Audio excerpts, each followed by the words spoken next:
welcome to the stage, Oz!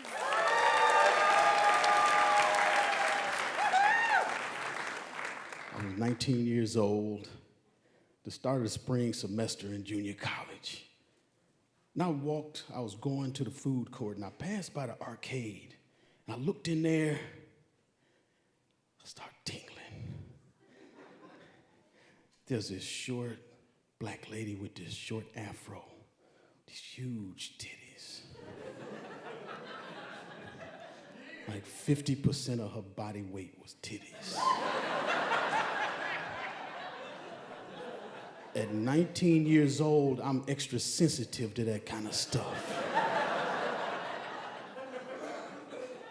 But she's in the arcade, and I see her, and she's circling the pool table. She's got the pool cue, and amidst all the people dropping quarters and slots and the pinball machines and all the all of that stuff, I'm fixated. This short woman with these titties. She's circling the pool table, and she leans over, and I'm standing in the doorway. Here's the pool table. She's on the other side. She bends over, and there's titties mashed against the pool table. And she looks up at me over these teeny tiny glasses she was wearing, and she looked back down. Hits the cue ball. It rolls. Ball drops in the corner pocket. Oh, that was hot.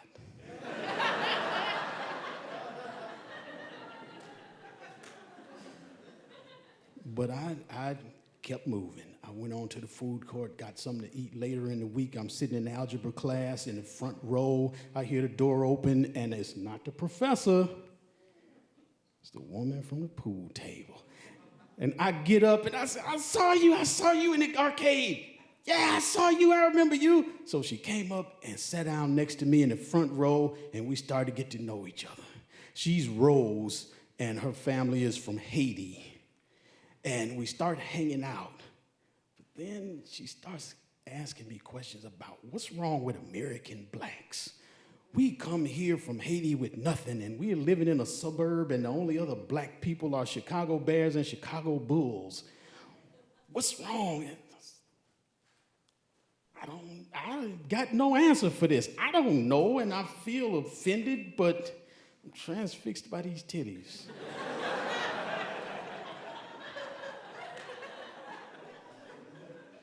So I put up with it. I go on bike rides and car trips, and there's no real chemistry. Here, she's a decent person. But one night, she called me up. Said, "Can I come over?" Oh, yeah. Now, I live with my mother, but she was upstairs. This was like midnight, and my mother, when she goes to bed, she's going to bed until 7 o'clock in the morning. As long as we're quiet, yeah, Rose, come over. So she came over. We start kissing and clothes coming off, and I finally get to see those titties and get them in my hand. Yeah. And then we keep going past that. I'm having sex in the living room. And afterward, she says she wants to take a nap. Wake her up in an hour, and then she'll go home. And suddenly, I hated her. I got up. I didn't lay down next to her. I sat in a chair by the small black and white TV in the living room, and it's flickering on her, and I can see her breathing. And I went, why don't she go home?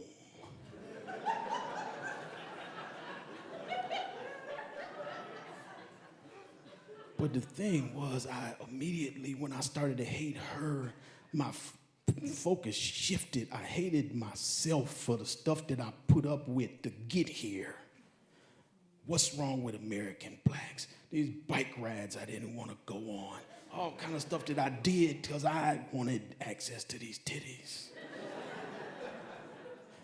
I sat there and I hated the guys from college the previous year who had called me a no pussy getting motherfucker. And then this was the early 80s, and nobody in the area was openly gay. Anal sex was about avoiding pregnancy. Oral sex was humiliating to give. So the only bona fide, acceptable type of sexual expression was this dick and pussy default package. Hand jobs, looking at titties, sucking at titties, kissing. That's all locked in this package. I can't pull pieces out or move pieces around in it. I gotta take this whole fucking package. And I didn't have the words at the time. I didn't have the self-awareness at the time that, when I got my hands on those titties, I didn't need more. But it was like being in a car and like, this is the stop I want to get out at. But no, we're going all the way to the dick and pussy default sex package. I didn't want it. And I felt like I am not going to feel this again. And like this feeling of like having deceived somebody and liking them more than I really did, doing something that I really didn't want to do, and the feeling of dick and pussy sex, it wasn't all that electrifying. But I swore I was not going to feel this again. So I went on into my life, and I had, different sexual encounters, and I dated somebody for 3 years and got engaged, and we had a satisfying sex life. We didn't get married. Things happen, and then we move on, right? And then I get to be 36, and I'm working at a cigar shop, and there's this tall, thick Greek woman who used to come into the shop to buy her cigarettes a few times a week, and I'd get a tingle when she'd come in. And she had this thick black hair that was just furious. It's like, wow, yeah. And she had this little bit of a Greek accent underneath her Chicago accent, which is even hotter to me. And we'd flirt a little bit when she'd come in. And we talked, well, yeah, we should get together, coffee or something. I never figured anything would happen, but she actually called me. Hey, Oz, I'm in Logan Square, and if you give me your address, I'd like to come over. Come over. Okay, sure. It was just like, yeah, I had that tingle for her, but I never thought about, boy, I'd like to fuck that woman. But yeah, come over. I had a sense of what was going to happen, so I cleaned up my apartment a bit, and she brings the buzzer, and I go to the top of the stairs to wait for her to come up, and yeah, there's the Greek goddess with that furious hair and that thick body, and I get that tingle. So she comes in, and we sit on the couch, and she grabs my hand, and we have that perfunctory chit-chat. She starts talking about her day and her thyroid. And crazy Western doctors, and a father of crazy, he's not having a good life in Greece, but he won't wisen up and move to Chicago. And I'm hearing all this. I kiss her, get this to stop. No more talking about thyroids. So I kiss her, and we eventually make our way to the bedroom and have sex. And there again, I'm laying there next to somebody I really don't want to be here with. But again, I'm upset about the situation. I would have been okay kissing on the couch. I didn't need all of this because this dick and pussy default package, it felt more like ticking a box than anything that I really wanted. So I swore, I am not going to feel this again.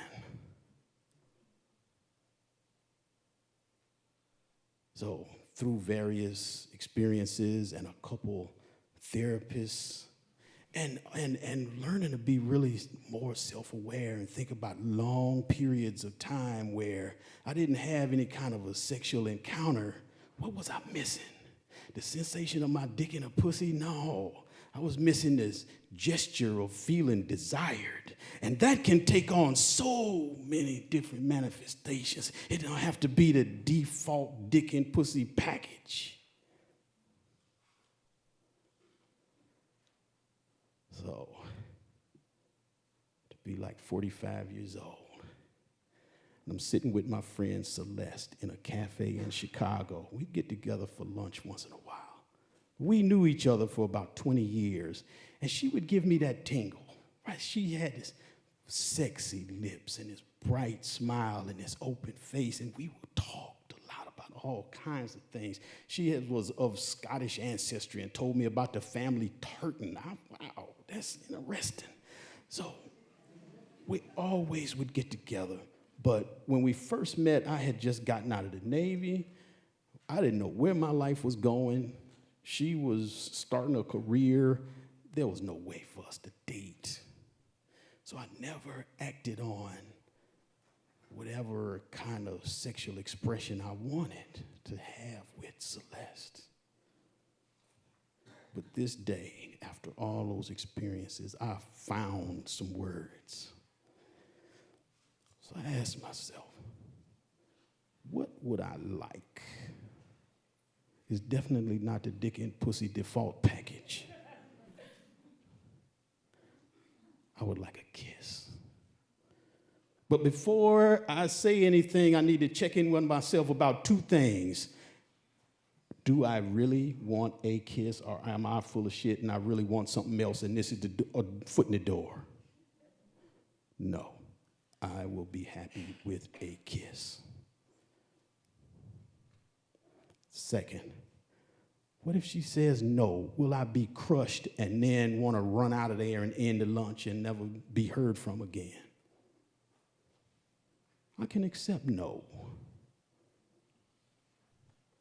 So there, at this cafe, I say, I have a request. It would make my year if we could have one kiss. Because I have been attracted to you for a lot of years, and I've just known that we couldn't have a relationship or anything. But, and I'm thinking about this, it's like a gesture of desire and being desirable, and wondered if she had the same feeling for me or something similar.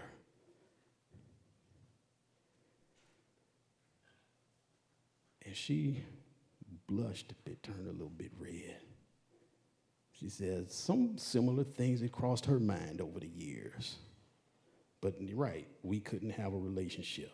Our lives are way different, but we liked each other intensely.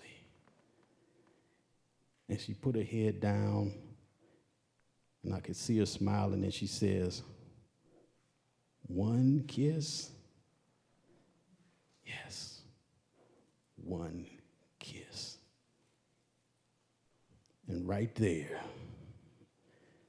at that cafe, in the Pilsen neighborhood in Chicago, in front of God and everybody, I slid my chair over and leaned in, and we had one wet, long, hot kiss. Just one.